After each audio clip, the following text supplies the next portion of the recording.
I am really excited though. Aerials has come up so many times. I actually have a litany of all the people who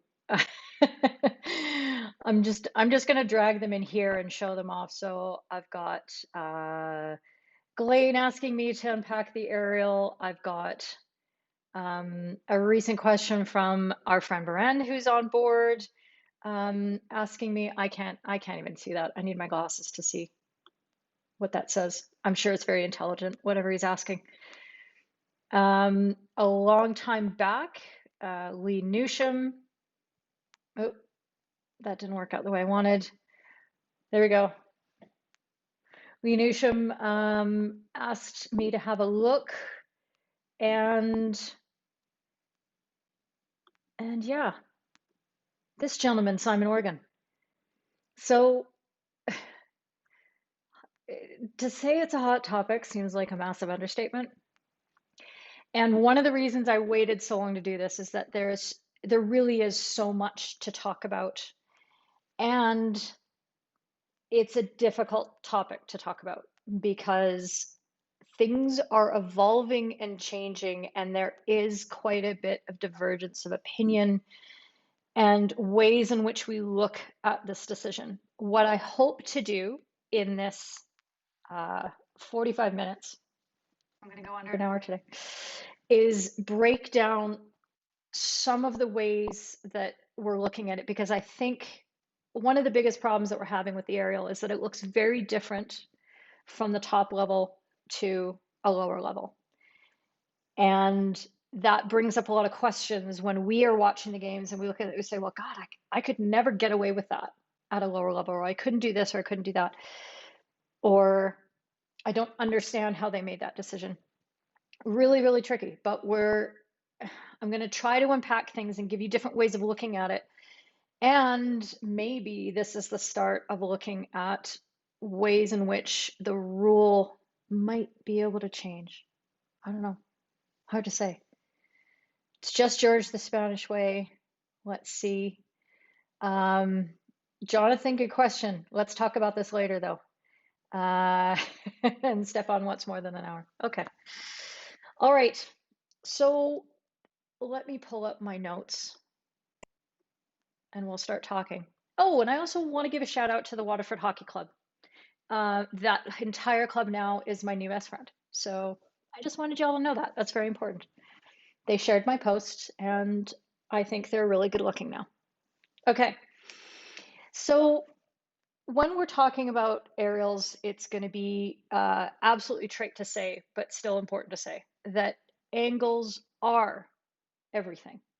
And I don't just mean a little step here, a little step there, but for those of you who have heard me talk about positioning, and the new positioning in particular, you'll know that one of the big rationales that we can provide for changing up your positioning to this new interior deep style that shares the responsibilities across the pitch in more of a vertical fashion, almost harkening back to like the 50s, apparently, the way they used to do it. I've heard stories. And it's so that we can make accurate decisions on aerials. So for example, let me just show you a clip here that I use in the positioning course as well. A very rare view of what we can see on an aerial. This is Fede Garcia making a very accurate decision. And the reason he can make this is that he is in a vertical line, hopefully not train tracks, but he is vertically down from that decision. So the ball is coming towards him.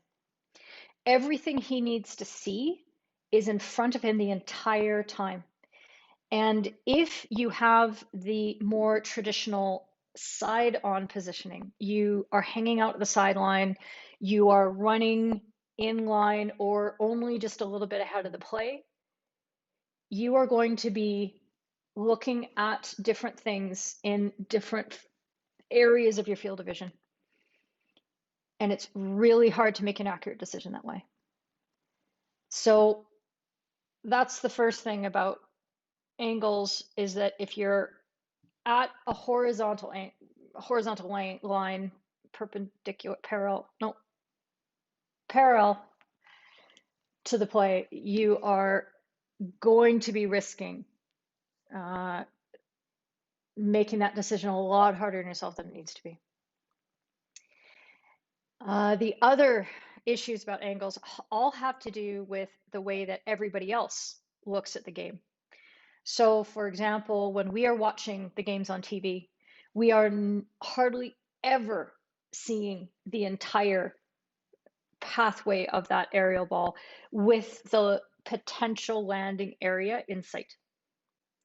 So that split second of not seeing what's actually happening in front of the umpire, who's anticipating and making a decision as to who the initial receiver is so hard on us. It sucks. I get so mad because I'm watching and I'm like, well, could have been right, could have been wrong.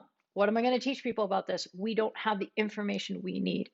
So that clip that I pulled from that Argentina Spain game is so crucial for that, because you can see the difference and see how much easier it is to see everything. It's like, oh, well, obviously that's a tackle ball. I mean, people who don't even know hockey know who that ball was going to, and we don't have that enough. The coaches are watching from the center line on the benches, so they're not very often going to be looking ahead of the play and knowing who initial receiver is. Players are probably looking at different things. I'm not saying they're not anticipating or looking ahead in the play, because a lot of times they are, but they're not looking at that. They're not looking at the potential landing area. And it takes a lot of skill, apparently, to throw an aerial into a landing area that you're planning. So only really at the top levels do they have the aim to get the ball where they're intending, so that they know who the initial receiver should have been. And a lot of times they're just trying to rip that aerial off on the move as they're going. What kind of vision do they have on that? It's really tough. So there's a lot of people who don't know what the correct decision is. But I think there's still a lot of merit into having some form of rule determining that initial receiver and what kind of space they should or should not be given to control the ball. Because this rule, like every other rule in the book, like almost all of them, are about danger at the heart of them. The foot rule is about danger. We don't want people to break their feet. Obstruction is about danger. We don't want players pushing each other or smacking each other's sticks. Even sideline balls are about danger, because you don't want the game to continue out into the street and, players are chasing the ball into cars. Like, everything really is about allowing teams to compete for scoring more goals than the other team in a way that's safe. So I always keep that in mind when I look at how the aerial should be called. And if it doesn't serve the purpose of preserving the safety of the players, then it isn't working and it's dumb and it needs to go away. Okay. I think I covered all that. Good. Okay, now this is the part where I'm going to do things on the fly because I don't have the correct the correct videos queued up. I'm going to focus on 3 separate problems here. I'm going to talk about how the initial receiver is something we have to envision differently based on trajectories of the ball. I'm going to talk about the problem of interceptions and why and when they should be allowed. And then the last problem I'm going to talk about is control and what control is at various levels. So the first thing that I want to show you, or the first clip that I want to show you, is not this clip because we've seen it.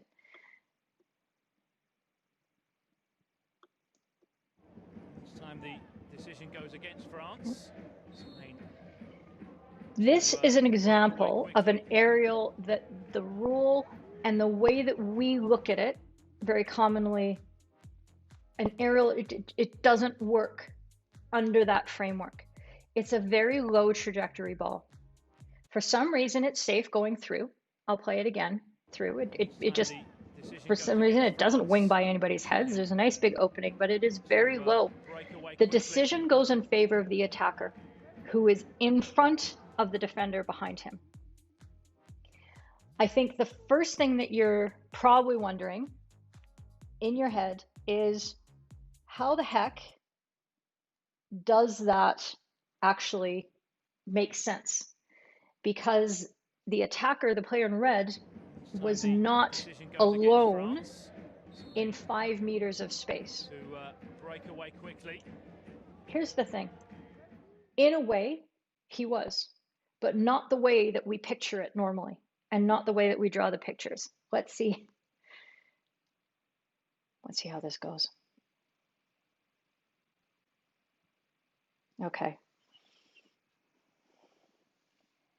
So I need my glasses for this.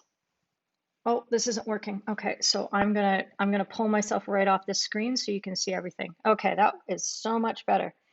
All right, so this is a screenshot from the video, and the way that we normally diagram this is that we draw a picture on the pitch, 5 meters, with the player who is the initial receiver in the center of that circle. And we think that they need 5 meters in all the directions from around that circle. And my question would be, why do we draw this flat disc around the player when that is not where the ball is dropping? The ball is coming like this way, basically. Here's the ball. Can this player cause any danger to this player, or vice versa, with this trajectory of ball? In my view, and please argue with me if I get this wrong, but they can't.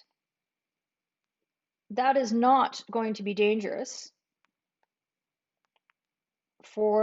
because this player cannot like reach around and suddenly have a much bigger stick and then like reach around and be like, I can contest the ball. He can't contest the ball from there. So my argument is, and I'm not sure if this is something that is a conscious thought of the umpires who are umpiring at this level, what they're looking for, but the 5 meter area is actually like, it's almost like a tube, a series of tubes, I don't know, where the ball is coming down this channel, okay? And so the 5 meter zone that a player would need to have in order to be able to play this ball safely is actually out in front of them here. The ball isn't dropping like this, straight down into a 5 meter box there. Not at all. It's coming at a different trajectory. Back in the day, I think we had, you know, for those of you who've been around as long as I have, and aerials were delivered in a very stationary, very static way, and the ball would climb very high if it was successful, and it had to be very high because you had to aerial off a 5 meter or off a free hit, which meant that there was somebody in front of you probably getting ready to close by 5 meters. In order to get over that person's head safely, the ball had to be on a high trajectory going up, which means that it was a high trajectory coming down, and it was dropping, as I showed, basically straight onto the players' heads. So you didn't have these low trajectories of aerials whatsoever. And so we drew the circle around the player because that made sense with what we ordinarily were seeing. We're not seeing that anymore at the higher levels because, or at many levels, because the capacity for players to aerial straight off the free hit very quickly, to aerial on the move, which I'm going to say right now is just like blows my mind whenever I see it happen because it's an incredible piece of skill. That changes all the dynamics and it opens up far more possibilities. Okay, does that make sense to you so far? So when an umpire is watching this in real time and looking and goes, well, why would that not be the attacker ball? Like it doesn't intuitively feel dangerous to the player who's right behind. And this is a pattern that I've seen, for a few years, that this is a common interpretation. There is a uniformity to this call at that level. But a lot of people just see two players who are close together as they're watching, but there's no actual danger. Now, I'm aware your next argument to me should be, Keely, have you read 13.6? Do you know what 13.6 says? And that's the wrong rule. Do you know what 9.10 says? Oh, yeah. Let's see if I can pull that up. I'm going to pop up 9.10 here. And oh, it's actually the briefing that I need to show you. That I have too. I hope. No, it's not there. Okay. The FIH briefing talks about, and the guidance talks about how the player needs 5 meters of space, but how do we describe that space? It's not the same as 5 meters away from a free hit or 5 meters away on a drag flick. It's not that 5 meters. It could be this 5 meters. It could be that 5 meters. It could be this 5 meters. It could be all these different 5-meter spaces, because that is the way the ball moves on the pitch. Does that make sense to you? Let's see if I can pull up another example. And let's see if you guys have any comments so far. Can I refresh what I mean by the new positioning? Okay, hold that for a few minutes and let me know if what I said earlier addressed that for you. Okay.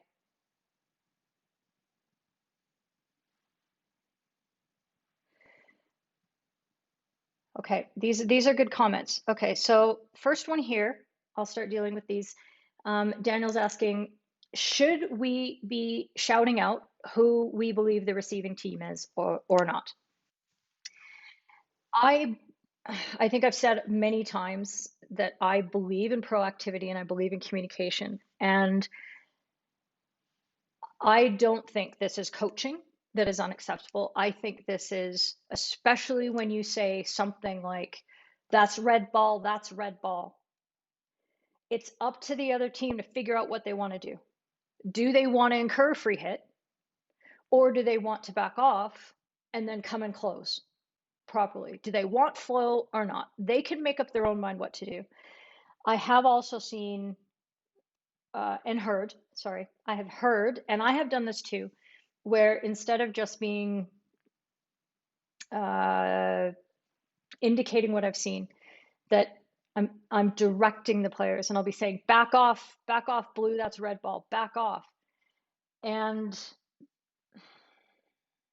I find it really interesting that that can be an argument for coaching and that that is unacceptable. I think that that's just good umpiring.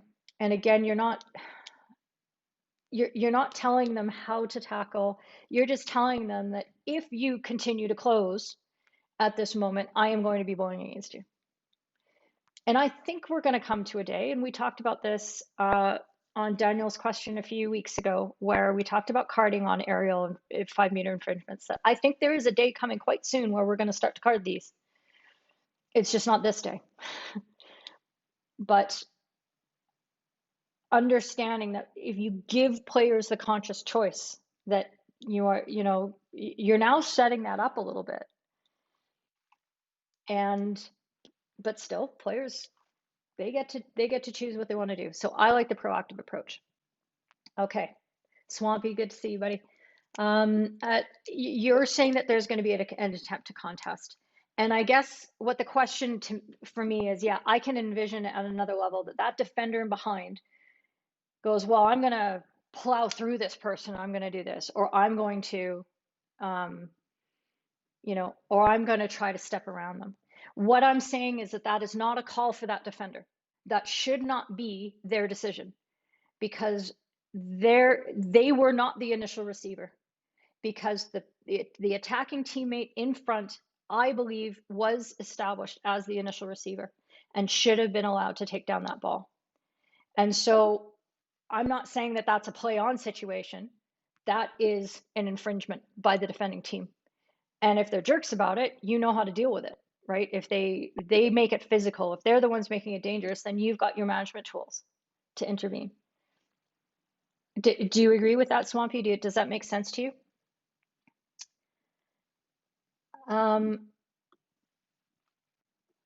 Okay, great, Lou. I'm glad you brought this up, because this is the whole point. You're absolutely right. The 5-meter zone is there to stave off the possibility of danger, but who's causing it here? Who's causing the danger?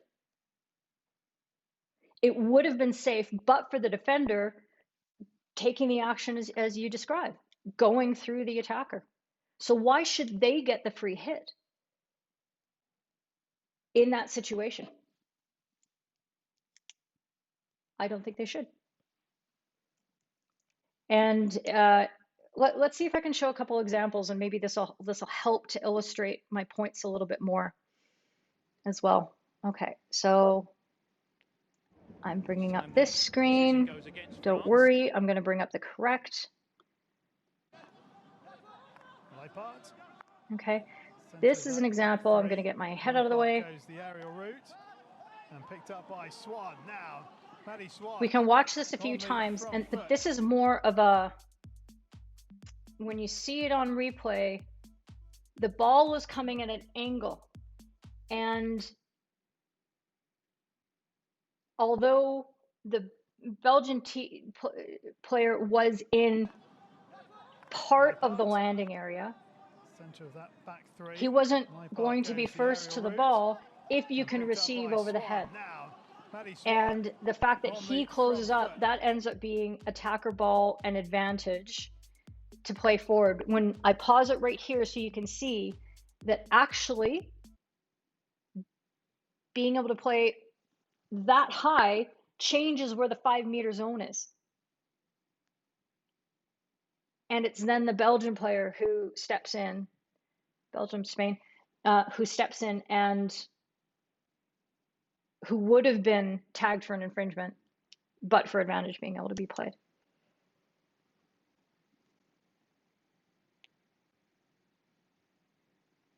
Okay. Thank you, Swampy. I'm glad that makes sense. So let's see. Let's show another one here.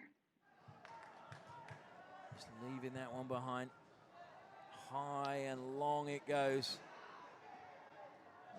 Oh, oh, what a finish.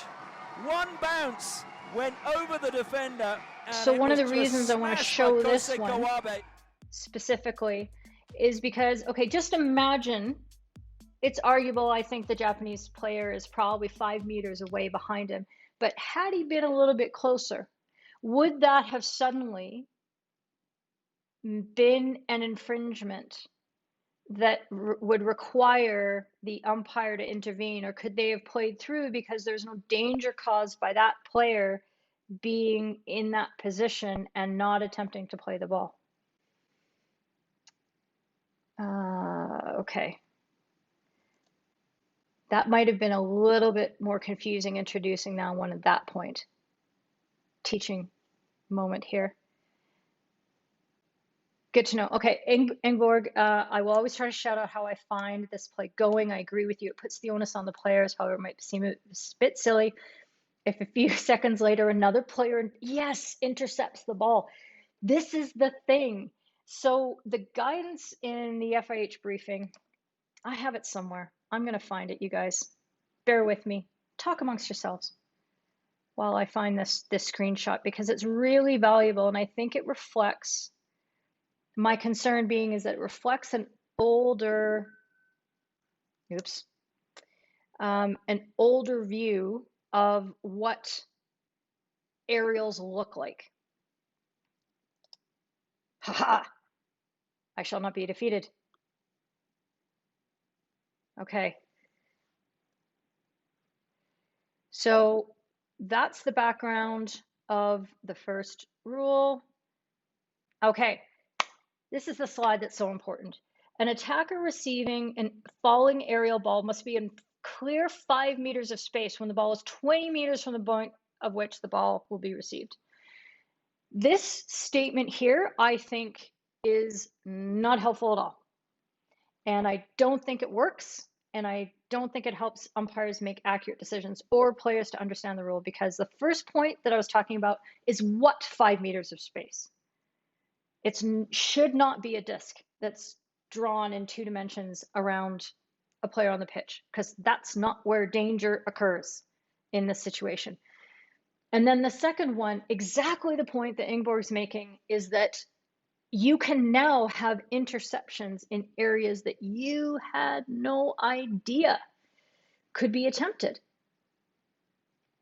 And it's very difficult to foresee. So the idea that we're going to know who the initial receiver is with the ball still 20 meters away, and to try to make a decision at that point, and to be calling, danger in that landing area, is really, really tricky. Really tricky. Takes a lot of vision. But this brings up problem number 2, the interceptions. And before I turn to it, I just want to look at a couple of comments. Absolutely, it's the biggest headache because you can play the ball at any height. And this is what I would call an unforeseen consequence of a rule change. It's a beautiful rule change, don't get me wrong. Oh God, that sounded like a very terrible person. I think it's a fantastic rule change. It's had a massive impact positively on the game. But what we can't foresee, or maybe we could if we took a little more time with these things, are the knock-on effects. And that now, because the ball can be played above the shoulder, this changes how aerials work. And we haven't adapted our thinking, the way we teach aerials, the way we diagram them out. We have not accommodated. We have not counted for that change. I hope that makes sense. Crispy, there's a team where their captain would run into people's aerials, yelling his name to make it his ball, attempted to break down more on one occasion, and he ended up with a card because he wouldn't listen. Yeah, that's fair. So I hate that kind of behavior. It drives me crazy. But we don't know. Jonathan asking, on the last one, and I think you mean that the first one there, doesn't it start again after the bounce? And if you mean, does the aerial end on the bounce? My reply to that is that it could, or it couldn't.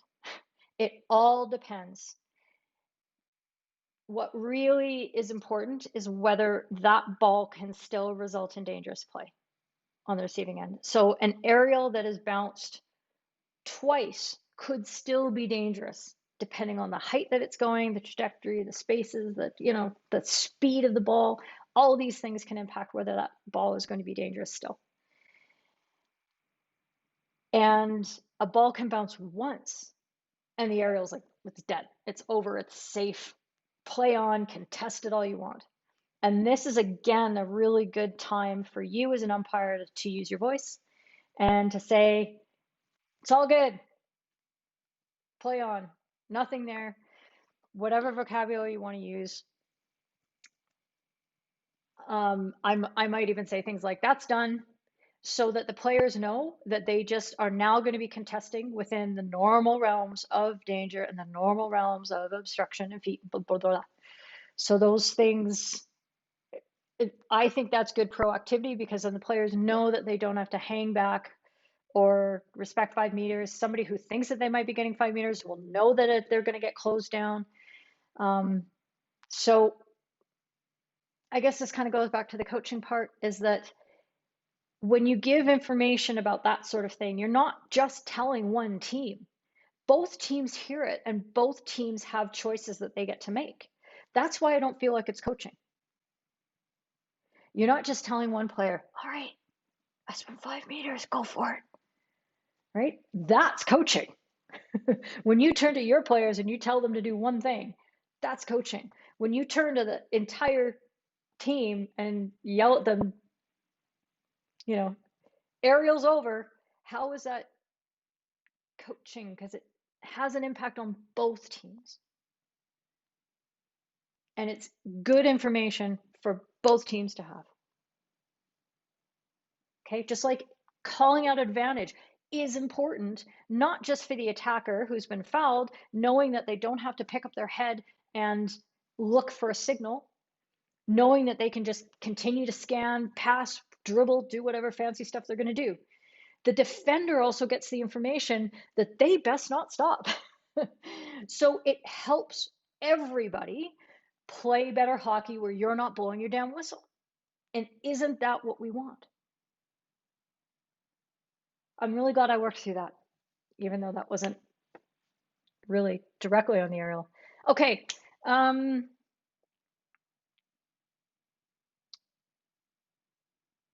Let's see. Swampy and Ingborg both agreeing that it was a great play, great goal, gutsy umpiring. Yeah, I was just going to see that was Sultan Azlan Shah Cup as well. So that was, you know, that was, you know, not just our pro league umpires nailing it. So I loved it. Okay. Ooh.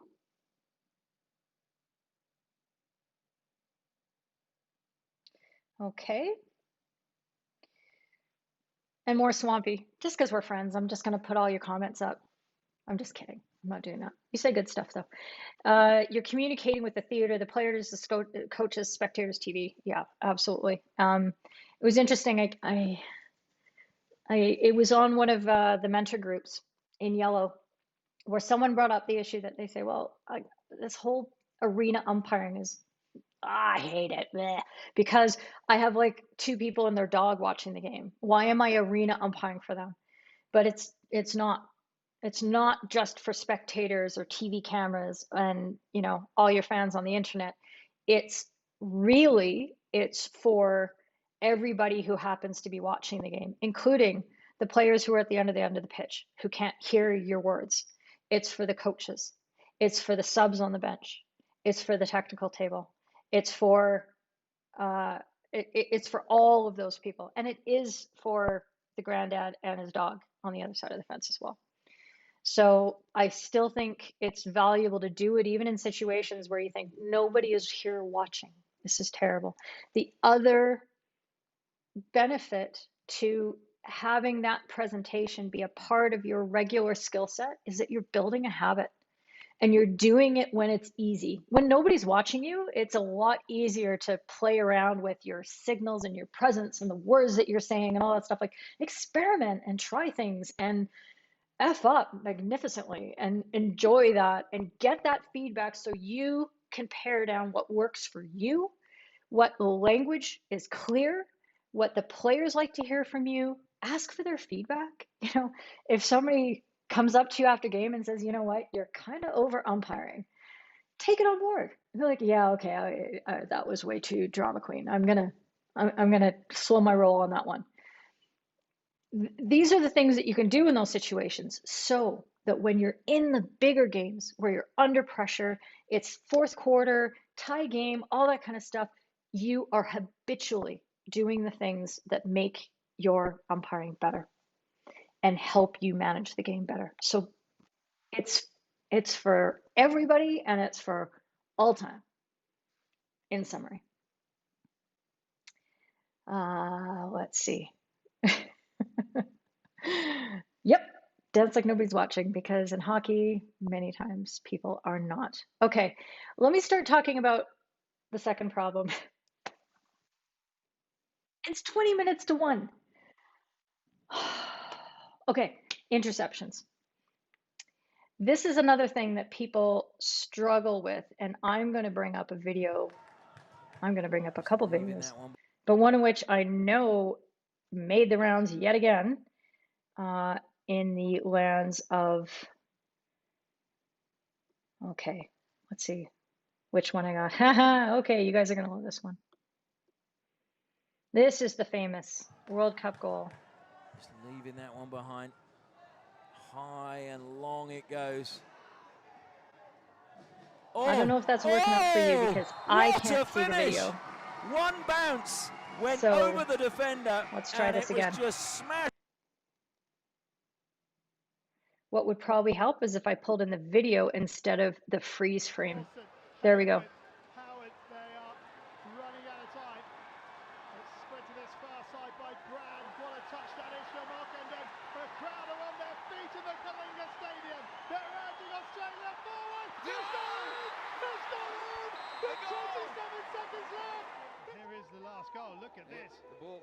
Now watch this angle. This was on the highlight reel after the game was over. Wonderful pass. Look at Ockendon's job. He brought it down. Now, there's the pass. Let's go back to what I was saying about angles. 6 touches, 7, 8 touches. And what I was saying about where the 5 meter space is. Now, from the side, that looks close, doesn't it? But the players are in line with our vision there and the bench's vision.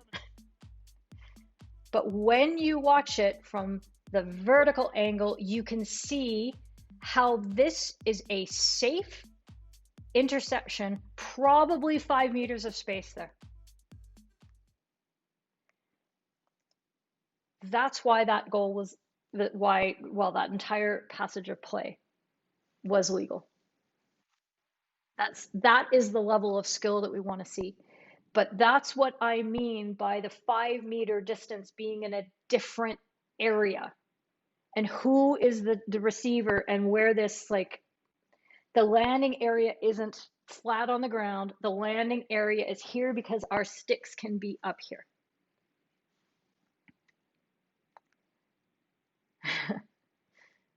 And let's see. Ingeborg, I'm glad that you've gotten there. Excellent. And Swampy agrees it's a great application of the video. Okay. Let me show you another interception video where it is wrong. Okay, and it's going to be good. MP4. Okay. Showing us why they are world ranked number 6 here in New Zealand. There's the flick. Well read. The difference in this scenario is that the defender tries to intercept, but instead of intercepting outside of that danger zone and that 5 meter zone that did exist in front of that player, she cuts into it because she's not fast enough or tall enough to take it earlier in the trajectory. Does that make sense? So she's not able to cut higher up the pitch. I'll show it a couple more times here. She's not fast enough to cut higher up the pitch, and the way that the ball's trajectory there is coming down, and in order to get there in time, she's got to get very close to the initial receiver. So that is not a good interception.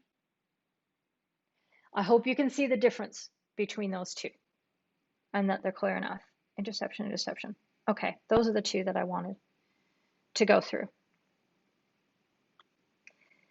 Let me know if you have any other questions on interceptions. This is what we're seeing more and more, is that timing in that space. And it's, again, if you don't have the right angle, it is exceedingly difficult to make the right decision on those. Okay.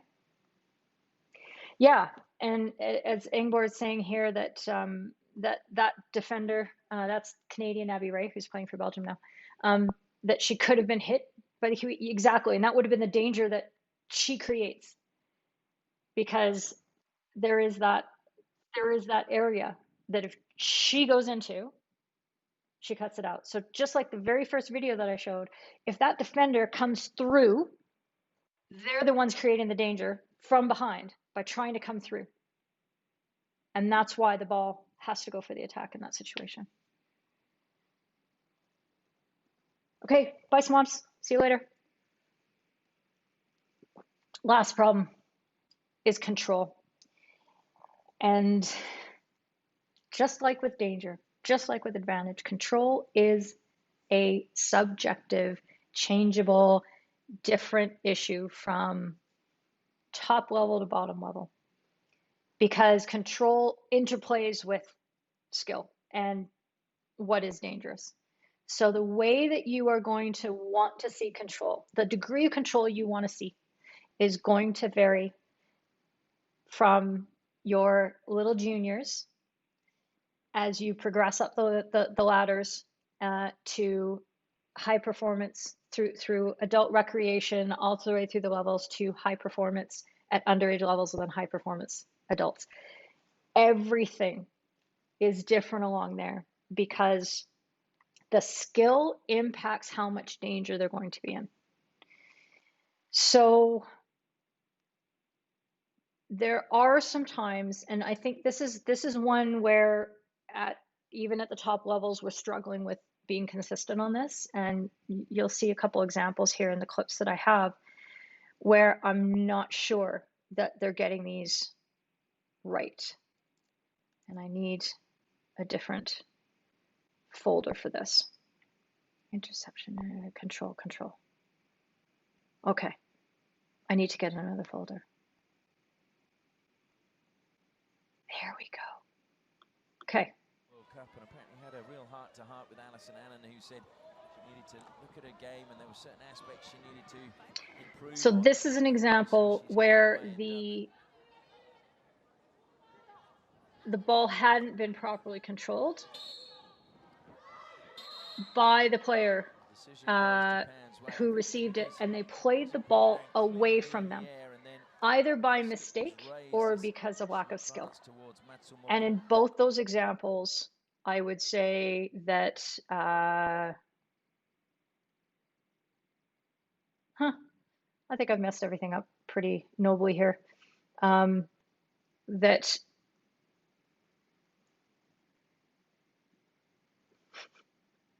sorry, I'm scrambling to get this fixed. Okay.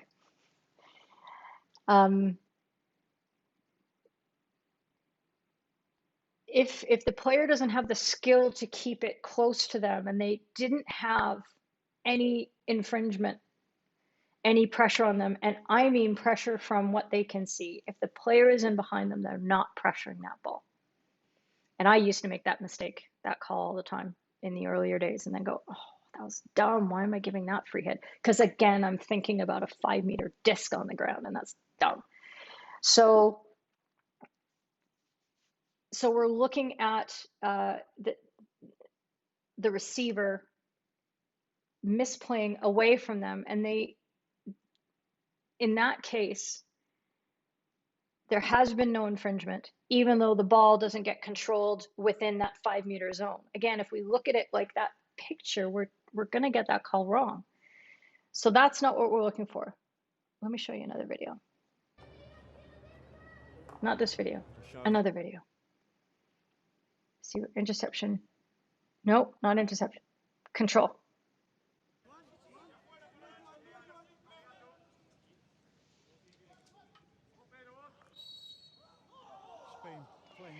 So Argentina hates this because the first thing that happens is as the reception is going, you can hear the umpire, one umpire is saying play on, and then the other is perhaps, or maybe it's the same umpire who reacts to the fact what he wants to see is that Spanish player getting the opportunity to receive the ball in the space that they're in. And there is a slight infringement on the 5 meters, but it's something that they could have played through. But that's a very difficult aerial to control. And because there was an initial infringement, at that level, you're still not going to say, oh, he should have nailed that one. Like, what the heck? Like, that's a tough aerial to control. And he's got the pressure of the infringing defender in the danger area. So for me, that is one where calling the 5-meter infringement makes sense. The last one. Ball back. And he'll spray it out to New Zealand left-hand side, and Blair Tarrant is dispossessed. And here's a chance as Liam Ansell Opens up, he looks for Roper inside, Ansel into the circle, Ansel onto the reverse stick, can he So find support? Plays it onto his own Lynn was foot, on and umpire tries to home, find Macalis. and we went But through Blair this Tarrant game, I will, believe, feel pretty relieved. because I remember us talking about it, and I said, how did you know? On the replay, you'll see that at the point where you can argue that this player should have had control of the ball, the GB player is 5 meters away. Let me show it to you again. In real speed, it looks like a crazy infringement. New Zealand left-hand side, and Blair Tarrant is dispossessed. And But here's a chance as Liam Ansel when you opens look at up, he it, looks for Roper and inside, Ansel into the Lynn's circle, just like, yeah, I Ansel was onto just the lucky. reverse stick, can he find the support? Plays it onto his own I'm pretty foot, sure and that's what he tries to said find the foot of in Macalis. response to this. But Blair Tarrant will feel pretty relieved. The GB player in white is in full flight. So at the point where a player at this level has control, that isn't the first bounce, that's the second bounce. And he's looking to play the ball forward at the point that he gets intercepted. He's not there. He's not there looking for. He's not there struggling with like, oh, the ball's here, the ball's there. No, he's got the ball low, and he's trying to constructively play it forward past that oncoming GB player. He just got the timing wrong, and the GB player just managed to incredibly get the timing perfectly right. And yes, there's a lot of control by both players, right? By both players. The Tarrant was, was doing something pretty awesome with the ball. It just so happened he got perfectly intercepted at that point. So it's interplaying all that together, if that helps. I might have one more video. Control, control. No, that was the last one. Okay. So I think you can see that there are ways, these three different problems, these three different issues are all part and parcel of the way that we're now learning how aerials work. That control doesn't mean that you've got the ball down on the ground and you have the chance to look up and scan for your options and then the pressure can come. That's obviously not. But back in the day, and at some levels like the level I play at, that's kind of the level of skill that we have, and that's how much protection we need. But that doesn't mean that a different decision at a high level is wrong, or your decision at the level that you're umpiring at is wrong. It can be completely appropriate for that level, if that makes sense. And this idea that the trajectories of the ball and what 5 meters, where the 5 meters needs to be, is, I think, the real part where we're hung up and where our imaginations haven't caught up to the reality of the physics of the game. I don't know. I don't have fancy words for it, but I can see it in my brain, and I can see, if only I had the technological skill to build like a 3D thing that I can show you on a video that shows this is the zone where danger can occur because the ball is on this trajectory, and I'm motioning in the air. I hope that helps or gives you something to think about.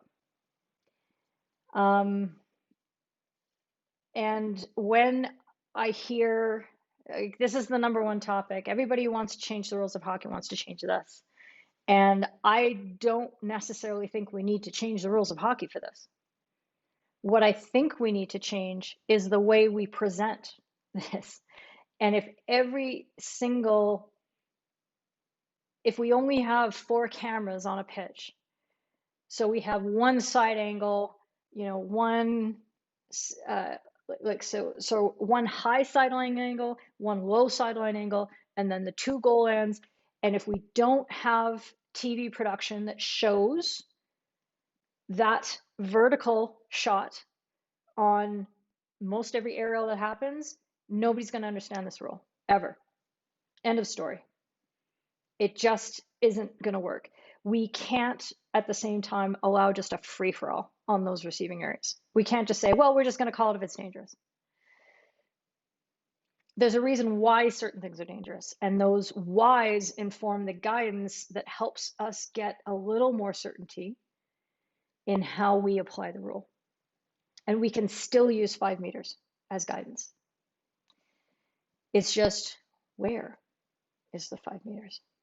Okay, so that needs to change in order for the education of that rule to make more sense. Umpiring skill-wise, we need to adapt to this new, very present threat, this very common tactic. It's ubiquitous. We have 12-year-olds who can aerial in many areas of the world, 14-year-olds. It's insane. I even learned how to aerial during the shutdown. So that's a thing. They're not good. They're only like 20 meters, but I can still kind of aerial with no pressure, nobody around me, and on grass. All right, what do we have? Helen, we need to educate the way players are educated about this. Yes. And it's how we teach them, and it's also how we as umpires learn how to show this. I realized that one of the things that inspired my thinking on this was that I received a PowerPoint presentation from somebody who was showing a current proposal about how we were going to guide the interpretation of aerials, and being bandied about at the very top levels. And the slideshow was like 12 slides long, full of these Venn diagrams. And it was like this overlapped with this, and there was this circle and this circle and this circle, and they were all two-dimensional, and it was slide after slide after slide, and it was so complicated that even somebody like me who loves these kind of intricacies just could not follow it whatsoever. And that is what made me realize that two-dimensional disc on the pitch that we draw around doesn't work. What do you think? Let me know. And if you don't feel like it's something that you want to talk in public because you're, I don't know, nervous or shy or whatever, just message me, direct message me, text me if you've got my number, because I want to hear feedback on this before I go to people who are higher up and put it in their faces and say, look, I think there's something here, because I could be completely on drugs. Completely on drugs.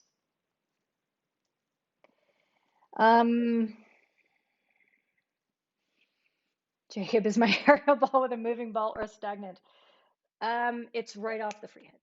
It's right off the free hit. I've been given the free hit, and then I just get it going, because I can't even run right now, never mind run and take an aerial. Just not happening. Yeah, absolutely. The game is three-dimensional, and it's so hard. It's so hard because our habits aren't just with words we say or places we move on the pitch, or it's also the visual pictures we draw in our mind when scenarios are described to us, when we have conversation with players or coaches. Those are habits as well, the way we conceive of the play developing. And now all I can see in my brain now, because I've just smashed my own habit, is I see this like glowing red tube for the ball, and this like ray gun. Why do I say these things out loud to you guys? You're gonna think I'm insane. But this zone that expresses itself in 3 dimensions, an illuminated, not even an orb all the time. It's crazy talk, I know. So I'd love to hear your ideas about it, your thoughts, and all that kind of stuff, because yeah, this is big picture. But this is what we need as a community to be thinking about and learning about in order to get a handle on this skill that is completely, the players have absolutely run away with this in the game in a beautiful way. I don't mean they're thieves. I mean they're artists who just like vaulted over our understanding. And we're all just sitting there going, oh man, what do we do now? So I hope that triggers some ideas. And let's see, do I have any videos that show danger on the initial part of lift? Ah, sure. Reagan Crispy would get that. I think Crispy would, maybe Crispy can draw me a picture. Let's talk about it. I have the feeling that you have the skills for this. Okay, so Jacob wants a danger on the raise. And why not? Lift. Let's see. This could be fun. Ray gun, do I use that in my explanation? No, no, I do not say these words out loud to anybody except you guys. This is supposed to be a safe place. Okay. Oh, I need to make this local first. Somebody make fun of me in another way so that I can defend myself. Okay, let me show a video in just a moment about a danger going up.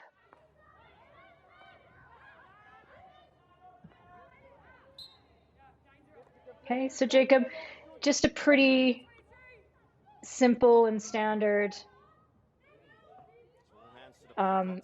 You're generally, if the aerial's taken well off a stationary free hit,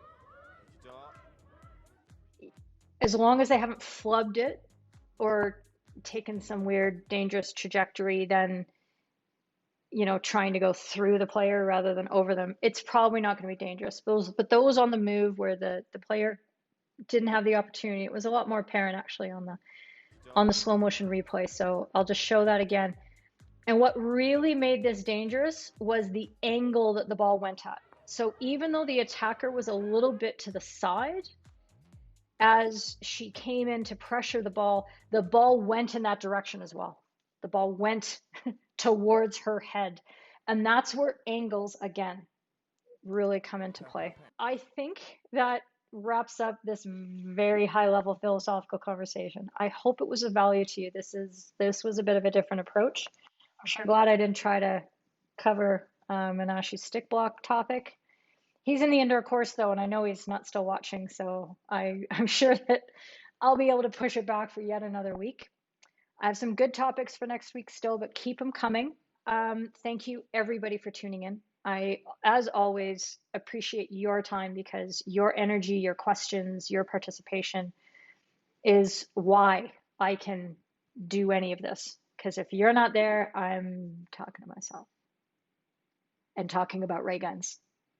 All right, we will see you very soon on the next week's What Up Wednesday and all the videos coming up. As always, you have ideas and I will execute on them. So stay in touch, and everybody around the world right now who's as stressed as I am about what's happening in politics these days,